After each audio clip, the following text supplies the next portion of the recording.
నమస్తే. టిఆర్ నిజం. నేను మీ తాళ్ళపల్లి రమేష్. ఈరోజు మార్నింగ్ న్యూస్కు స్వాగతం. అన్ని పేపర్లోని ప్రధాన వార్తలు ఒకసారి చూసుకుందాం.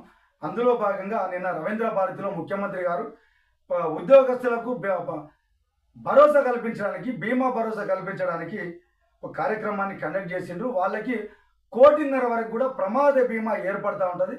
కొన్ని విమానయాన సంస్థలు కూడా 2 నుంచి 3 కోట్ల వరకు కూడా చెల్లిస్తానని చెప్పేసి అంటారు.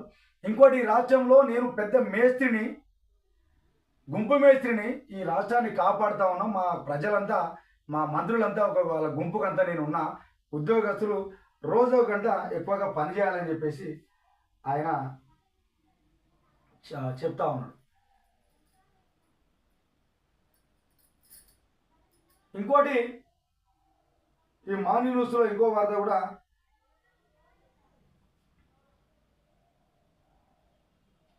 మనం చాలా రోజుల కానీ చూస్తాను.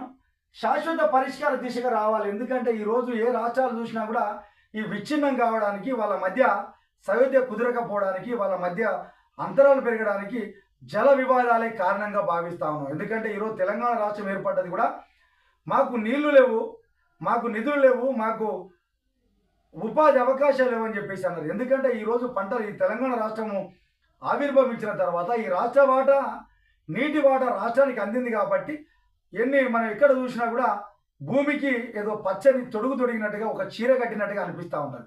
అందుకంటే జల వివాదాలను పరిష్కరించడం కోసం కేంద్రం కూడా ఒక ఆలోచన చేసింది.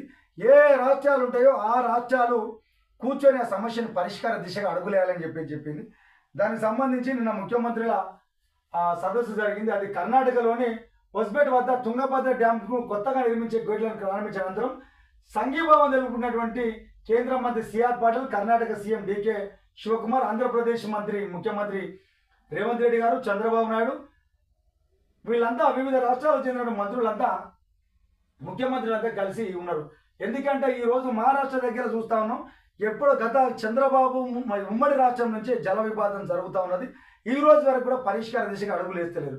కాబట్టి అక్కడ ఏదైతే మహారాష్ట్రలో బీజేపీ ప్రభుత్వం ఉన్నది కాబట్టి, దేశంలో కూడా బీజేపీ పార్టీ అధికారం ఉన్నది కాబట్టి జల విషయాన్ని ఒకసారి చూడాలని చెప్పేసి వాళ్ళు కోరుతా ఉన్నారు. తెలంగాణ, ఆంధ్రప్రదేశ్, కర్ణాటక ముఖ్యమంత్రుల అంగీకారం, కేంద్ర జలశక్తి మంత్రి సిఆర్ పాటిల్ సహకారం తీసుకోవాలని చెప్పేసి నిర్ణయం. తుంగభద్ర డ్యామ్ గేట్ల ప్రారంభోత్సవం సందర్భంగా రేవంత్ రెడ్డి, చంద్రబాబు, డికే శివకుమార్ మధ్య ఏకాభిప్రాయం. హర్షం వ్యక్తం చేసిన పాటిల్, జల వివాదాల పరిష్కారం అయితే దేశం సుభిక్షం అని చెప్పేసి చెప్తా ఉన్నారు. ఈరోజు సుభిక్షంగా దేశం కానీ, రాష్ట్రాలు కానీ సుభిక్షంగా ఉండాలంటే కూడా స్వచ్ఛమైన పంటలు పండాలంటే నీళ్ళు అవసరం కాబట్టి ఆ దిశగా అడుగులేయాలని చెప్పేసి వాళ్ళు ఆలోచన చేస్తూ ఉన్నారు. ఇది సువర్ణ అధ్యాయం సీఎం రేవంత్ రెడ్డి. ఎందుకంటే ఈ 3 రాష్ట్రాల ముఖ్యమంత్రులు కలిసి ఒక నిర్ణయానికి వచ్చారు కాబట్టి ఇది ఒక మంచి ఆలోచన విధానం అని చెప్పేసి ముఖ్యమంత్రి గారు చెప్తారు. ఎందుకంటే సమిష్టిగా నిర్ణయాలు తీసుకోవాలి. ఎందుకంటే ఆ సరిహద్దు, ఇప్పుడు దేశం యుద్ధం జరుగుతుందంటే ఆ సరిహద్దు భాగాలు ఆక్రమించుకుంటారు. అక్కడి నుంచి వచ్చేటువంటి ఇబ్బందులు ఉన్నాయి కాబట్టి అవి జరుగుతూ ఉన్నాయి. కానీ ఇక్కడ మనం కలిసి నిర్ణయాలకు వచ్చినాం అనేది మంచి ఆలోచన. తుంగభద్ర తీరంలో చారిత్రాత్మక చర్యలు, శాశ్వత పరిష్కారానికి ముందడిగింది. 33 గేట్ల పునరుద్ధరణ కాదు, 3 తరాల సమస్యలు పరిష్కరించే కార్యక్రమం. కర్ణాటకలోని మునిర్బాగ్లో జరిగిన బహిరంగ సభలో ముఖ్యమంత్రి రేవంత్ రెడ్డి ఇలాంటిది జరుగుతూ ఉండాలి. ఇక మోడీ పాలనలో జల జగడాలకు పరిష్కారం, మోదీ పాలనలో నదీ జలాల వివాద పరిష్కారం అవుతున్నాయని చెప్పేసి గంగా కావేరి అనుసంధానం అవసరం, గోదావరి కావేరి నదుల అనుసంధానం కూడా జాతీయ ప్రాజెక్టుగా రూపుదిద్దుకోవాలి. జల జగడాలు చాలా ప్రమాదకరం, రాష్ట్రాలు ప్రభుత్వాల మధ్య ఇవి చిచ్చుకు గురి అవుతాయి కాబట్టి మోడీ అధికారంలోకి వచ్చిన తర్వాత ఇది సాధ్యమవుతుందని చెప్పేసి ముఖ్యమంత్రి రేవంత్ రెడ్డి గారు అని చెప్తా ఉన్నారు. లక్షలాది మంది రైతులకు ఇది ప్రయోజనం అని చెప్పేసి కర్ణాటక ముఖ్యమంత్రి డికే శివకుమార్ చెప్తా ఉన్నారు. 3 రాష్ట్రాలు ఇప్పుడు చారిత్రాత్మక ఏకాభిప్రాయానికి వచ్చినాయి. ఎంతవరకు రాదో ఈ రోజు వచ్చిన దానికి మాత్రం మేము అప్రిషియేట్ చేస్తున్నాం. దీనివల్ల రైతుల ప్రయోజనం ఉంటుందని చెప్పేసి చెప్తా ఉన్నాడు.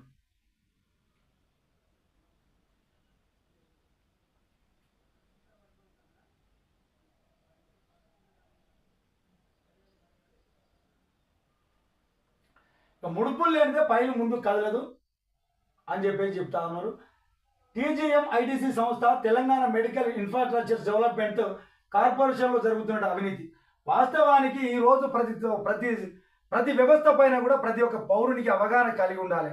ఎన్ని శాఖలు ఉన్నాయి, ఏ శాఖలలో ఎవరు పనిచేస్తూ ఉన్నారు, మరి దానికి ఎంత డబ్బులు కేటాయిస్తూ ఉన్నారు, ఏ విధంగా అవినీతి జరుగుతూ ఉన్నదని చెప్పేసి ఏలెత్తి చూపాల్సినటువంటి అవసరం ఉంది. అందులో భాగంగా ఇక్కడ ముడుపులు లేనిదో ఫైల్ కదులుతలేదని చెప్పేసి అంటారు.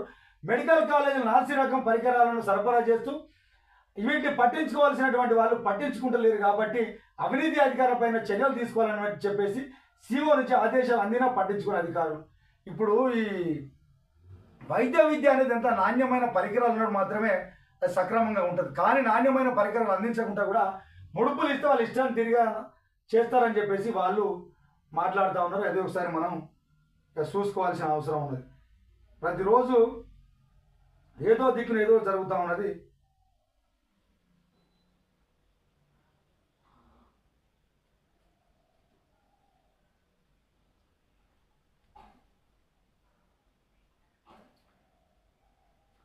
ఇక క్యూర్లో 10 అంతస్తుల ఇందిరమ్మ ఇల్లు జూన్ 28 లొకేషన్ ఖరారు చేస్తాం, జూలై మొదటి వారంలో బ్రోచర్ విడుదల చేస్తామని చెప్పేసి రెవెన్యూ మంత్రి పొంగులేటి శ్రీనివాస్ రెడ్డి చెప్తా ఉన్నాడు. ఈ రోజు హైదరాబాద్ నగరంలో కాంగ్రెస్ ప్రభుత్వం వచ్చిన తర్వాత ఒక్క ఇల్లన్న మంజూరు చేసిన 40 అని చెప్పేసి మొన్న కేటీఆర్ అడిగితే లేదు మా ఊళ్ళల్లోకి వచ్చి చూడు ఎక్కడెక్కడ ఇందిరమ్మ ఇల్లు ఉన్నాయని చెప్పేసి అంటారు. అది అయిపోయిన తర్వాత ప్రతిష్టాత్మకంగా హైదరాబాద్ లాంటి నగరాలలో మున్సిపల్ కార్పొరేషన్లలో ఇందిరమ్మ ఇళ్లను చేస్తూ ఉన్నారు. గత ప్రభుత్వంలో 9 అంతస్తుల బహుళ అంతస్తుల నిర్మాణాలు చేపట్టారు డబుల్ బెడ్రూమ్లు. ఇప్పుడు వచ్చేసి వాళ్ళు 10 అంతస్తుల నిర్మాణాలు చేపడతామని చెప్పేసి చెప్తా ఉన్నారు. దాన్ని ఈ నెల 20 నుంచే వాళ్ళు బ్రోచర్ అమలు చేస్తాం, లొకేషన్ కూడా ఖరారు చేస్తామని చెప్పేసి చెప్తా ఉన్నాడు. కాబట్టి ఇప్పుడు ఇళ్ల మంత్రిగా పొంగులేటి శ్రీనారాయణ ఉన్నాడు కాబట్టి మీరు ఆ డబుల్ బెడ్రూమ్లను మిగిలిపోయిన డబుల్ బెడ్రూమ్లను పంచాలని చెప్పేసి ఆ ప్రజలు కోరుకుంటా ఉన్నారు. ఏదేమైనప్పటికీ మీ యొక్క కార్యకలాపాలను పక్కకు పెట్టేసి నిజంగా ప్రజలకు న్యాయం జరిగే విధంగా మీ ఆలోచన విధానాలు ఉండాలని చెప్పేసి టీఆర్ఎస్ నుంచి గుర్తు చేస్తాను.